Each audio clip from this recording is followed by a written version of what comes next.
where lust for a whole life and nothing but less makes people jump out of a comfortable pond into an unknown ocean. Welcome to that journey between the East and the West. Who says Rolling Stones don't gather moss? Hello, everyone. I am Meenu Gupta, your host for the day, and I'm delighted to have you join me every week as amazing people share their incredible and inspiring life stories of straddling continents. Thank you.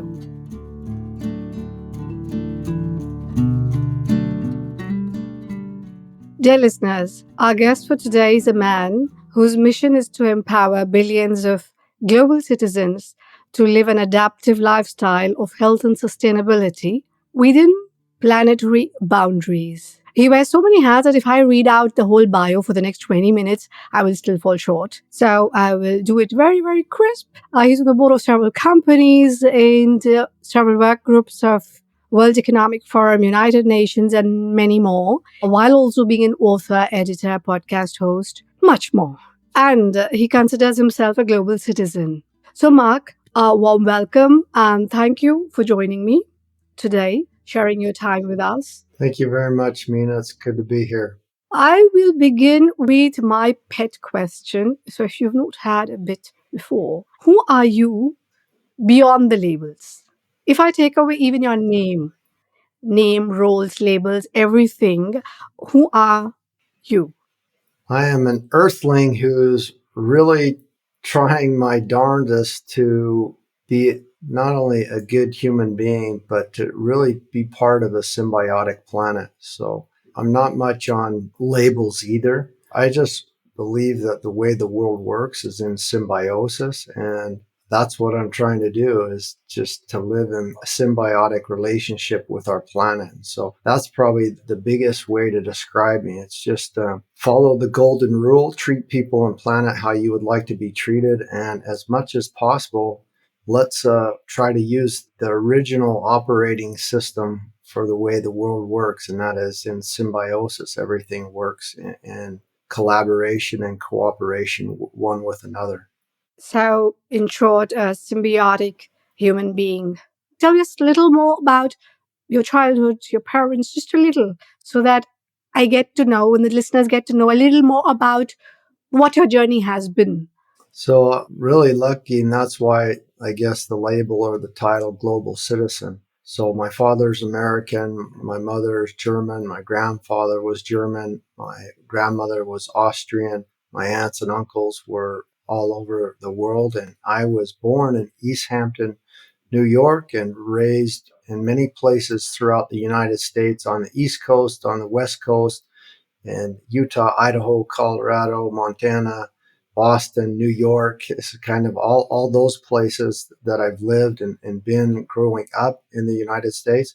But then the other half of my life, over 28 years, has been spent in Europe, mainly in southern Germany in a place called Allgäu. And I come from 6 generations of Germany's largest organic farmers and Europe's third largest organic farmers. And so that's kind of where this global citizen moniker comes, is when I was growing up, right as a baby, my mother took me from the United States to Germany to visit all my relatives. She was a translator for the United Nations, and she was big into tourism and travel. And she showed me the world, and she showed me the different cultures and personalities and languages. My mother tongue is actually German, but I was, because that was what my mother spoke with me all the time growing up, but I spoke English and I speak a few other languages. And now in the work that I do and in my mission in life, I travel the world quite a bit for the United Nations, for the World Government Summit, for the World Economic Forum.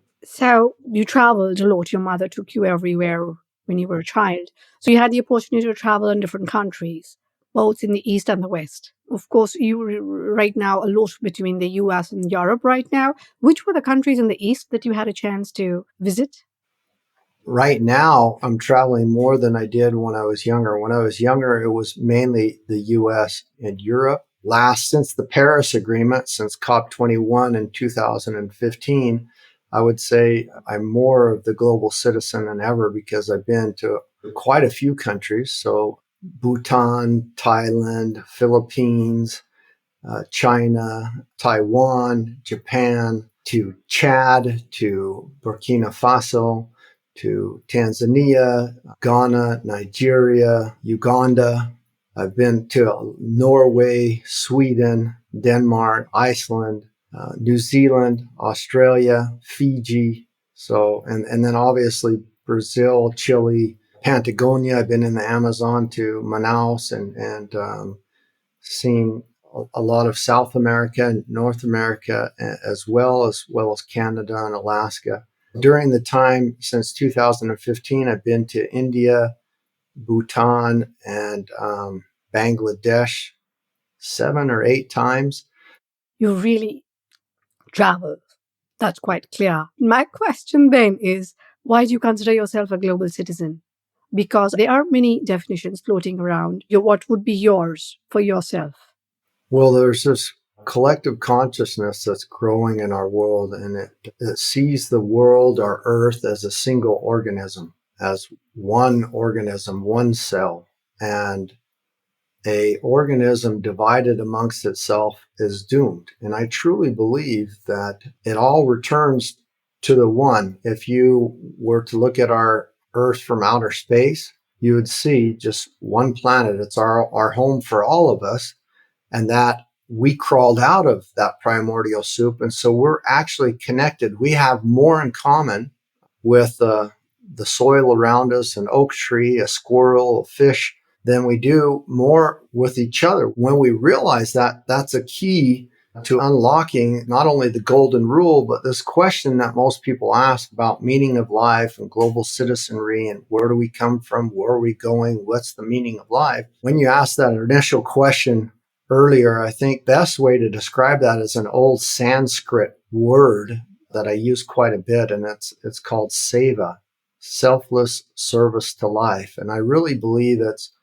regeneration or regenerative selfless service to life, and is really a big key factor to life and how we see each other. And that's how I see myself. I believe that there is no hierarchy, and man's not on the top of other species, and especially not on the top of over women or any other species, and that we need to get more to a type of ecological perspective where we're all intertwined with one another in an ecological system or view of life. But even more, that last step is this step of seva, that we're in a regeneration, a selfless service to life that means more love and cooperation and collaboration with all species, all organisms on our planet, in order to sustain and fulfill life in selfless service for centuries and decades to come, one organism.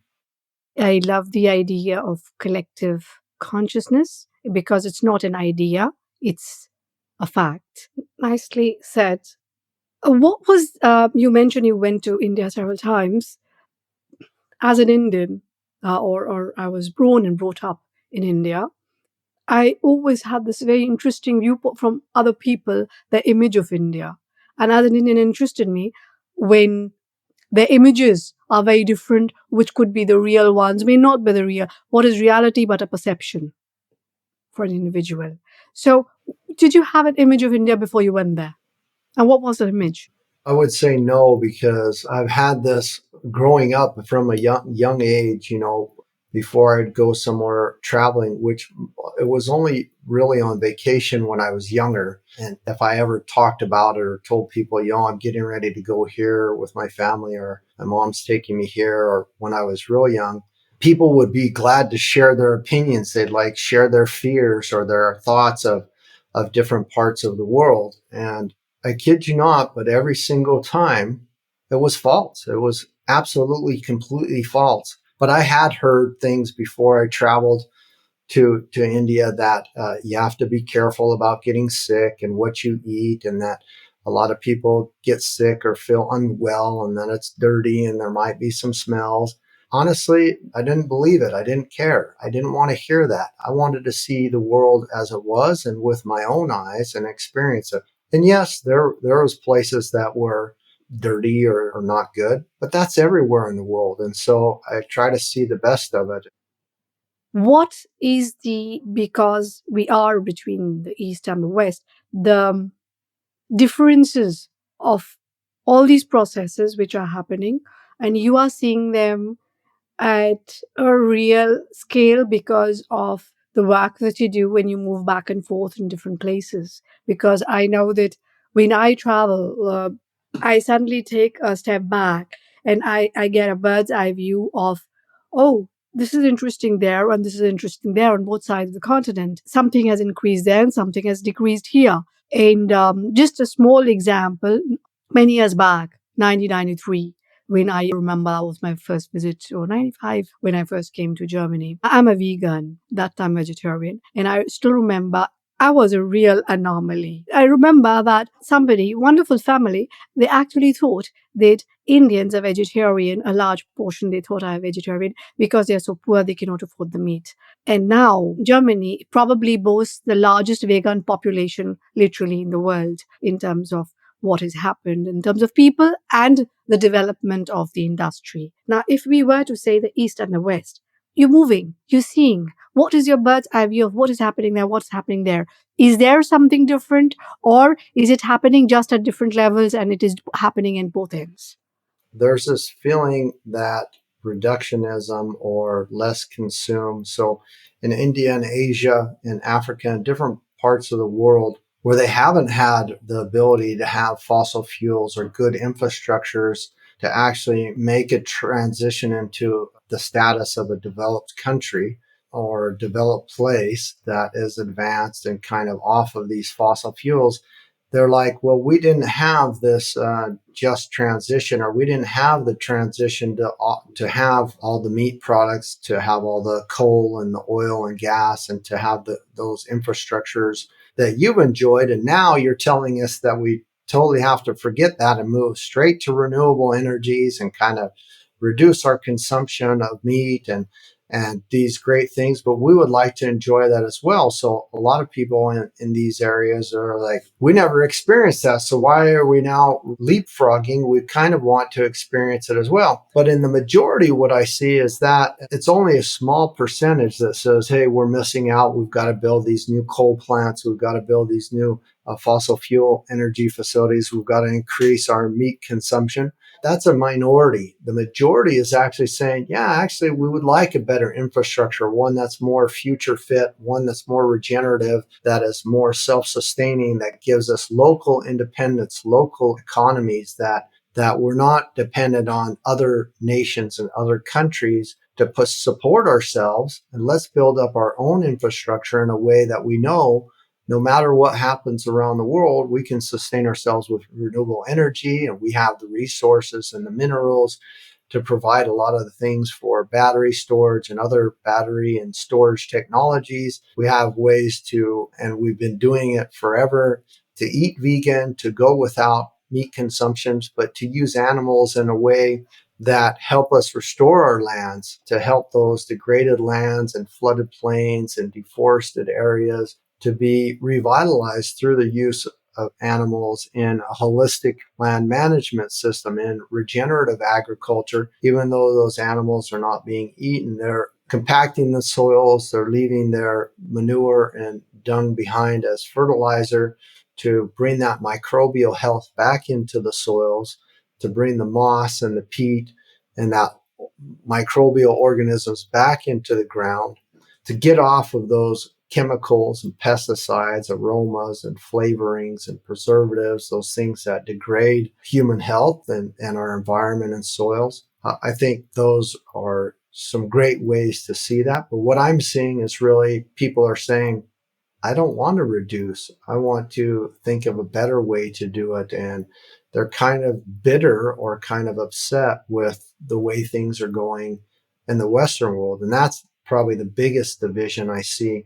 But I think even though it's the biggest thing I see, I still believe it's a minority. I think the majority is actually like you and I that really see a better, more sustainable, self-sustaining future that works better and are willing to apply some of these technologies. Auroville is a prime civilization framework that started in India, and there's many more examples of positive things coming out.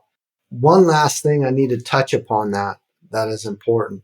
A lot of the degradation or a lot of the problems that India sees and faces, Bangladesh sees, China, is because of this globalization from other countries. They allow to produce products, clothing, materials, manufacture certain things in India, but they're not paying the total environmental cost as percentage of EBITDA. That means that they go there because maybe it's cheap, the labor's cheap, or it's produced in a faster or cheaper way, or maybe even a better quality way, but they don't pay the fair wage, the true cost, the total environmental cost as percentage of EBITDA.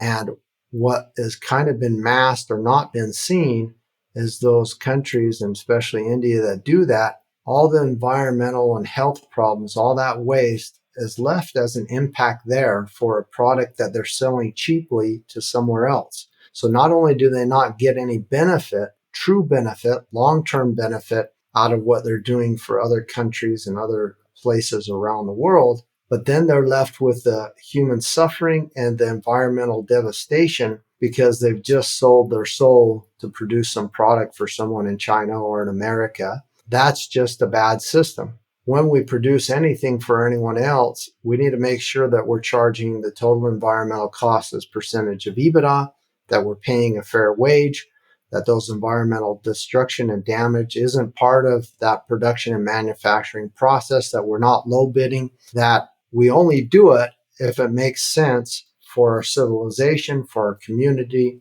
for our cities and governments to do it in a way that's regenerative, that's long term. And I think first and foremost, we should be doing it for ourselves as our own cities and civilization frameworks around the world and make sure that we provide locally and sustain ourselves locally as much as possible. And then if we have abundance, if we're working with living organisms and systems, then we can then trade those abundant things that we have in excess with others around the world who would enjoy certain things that aren't maybe available in their regions. But we should never be nickeled and dimed down to the lowest common denominator for someone else around the globe. And probably the most important part out of all of that is we should never ever deal in the commodities market. We should never ever sell anything from any country anywhere around the world that is considered to be a commodity. Gist of it all is the East. It can be any bunch of countries there, is supposed to be at present the factory of the West in a way. And the impact is not being taken up. And in many respects, it has been. I totally understand. And I read somewhere, and that was also very interesting. You are one of the handpicked by Al Gore to speak on climate change. How was that experience? And just for the listeners, Al Gore was the 45th Vice President of the United States, and he served under Bill Clinton, an environmentalist, and amongst many of the awards, I believe also was a Nobel Prize winner. So, how was the experience of that journey? You have a lot to share, I must say, Mark, at many levels. And what I see and I hear when I interact with you is where philosophy overlaps science, is what I hear and I see. It's a whole, no, not part. And then we are right now in our small fireside chat, we are just barely touching some parts of that whole. Just we are giving a little bit of a spotlight. So just to share, because I found that also interesting. What was that like? Yeah, so I was one of the first 50 people trained by Al Gore in his ranch in Carthage, Tennessee. And I was trained as a climate speaker, a leader, and a mentor, and by Al Gore. And then I'm in both of his movies, The Inconvenient Truth and the Inconvenient sequel to The Inconvenient Truth. And then I later became the Germany and Austria country manager for Al Gore's Climate Reality Project, mainly run under a now retired CEO for Al Gore. His name was Keith, and now they have a new CEO, wonderful lady who is running the organization along with Al Gore. Al Gore does about 4 to 5 trainings a year around the world of climate leaders. And basically, that training is a really cool and fun thing to get. He gives you 3 versions of his presentation that you might have seen already that he's given, at the World Economic Forum, at the United Nations, at the World Government Summit, different places. Or you might have even seen him on TV giving it, or in one of his documentaries, he gives his presentation. But he teaches people 3 versions of his presentation. Go through this and make this presentation your own. I empower you, and I would like you to go out and tell other people about it, to empower them to understand what's going on in our world, to speak about it, and to make their voice heard so that we can see some change. And so that's an absolute beautiful gift that he gives you. And then he certifies you and kind of trains you as a climate leader, and where they might be looking for questions or answers on how to make sense of their world, how to move forward in a better model that works better for them. And then the more that happens, they spread that as well. And it just is really nice to see it grow and people having success. Before we wrap up, what is a message you would like to leave the world at large between the East and the West? All kinds of listeners listening out there in the globe. The final message is probably my most important message. It envelops everything that we've discussed today on the podcast. And I really thank you so much. It is, I want you to ask yourself a question. I don't want you to ask someone else, and I don't want you to answer the question as if you're answering it for your boss or your priest or your religious leader or for your parents or for your best friend. What does a world that works for everyone look like for you? This is such an important question that we really need to find the answer to, and that we need to contemplate. Because if you don't know the answer to this question, then I absolutely promise you, a city, a government, a ruler, a dictator, a religious leader, a family member, someone has jumped into the role and is guiding your life, is guiding your future. They're going to find that gap and they're going to fill it for you because you don't have the answer yourself. Now, that's okay if you're okay with the way they're guiding your life. If you're fine with the future that they're delivering to you, the future that they're guiding you on, that's perfectly fine. Then you're okay, and I'm happy for you.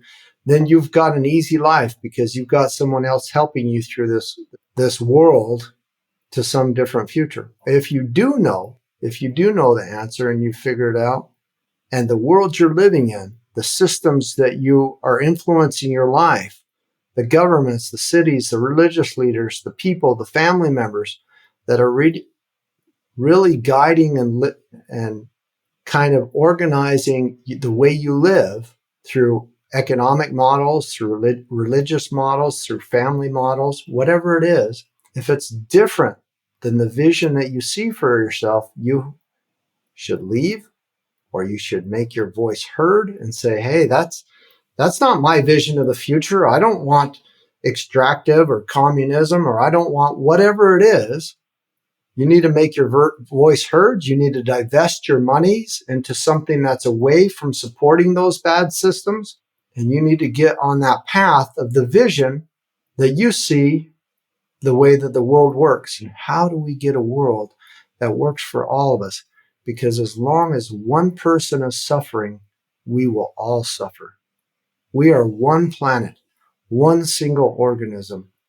And until we realize that, we're going to be divided. We're going to have problems. When you asked the question, what does a world that works for everyone look like for you?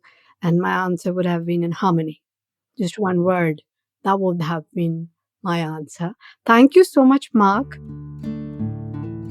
Dear listeners, this is Marc Buckley, an earthling who is really trying to be not only a good human being, but to really be a part of a symbiotic planet. He considers himself to be a global citizen because he not only knows and feels a deep connection with the micro and the macrocosm, but he's also serving it with the work he does. Today, I'm going to put 2 questions to all of you. What is your definition of a global citizen? And the next one is the one that Marc asked. What does a world that works for everyone look like for you? And I will not disappoint you, of course. Interesting answers will definitely be featured in our upcoming blog series. Thank you for listening to the series Between the East and the West. Do subscribe to the channels mentioned on the site in case, of course, you liked what you heard.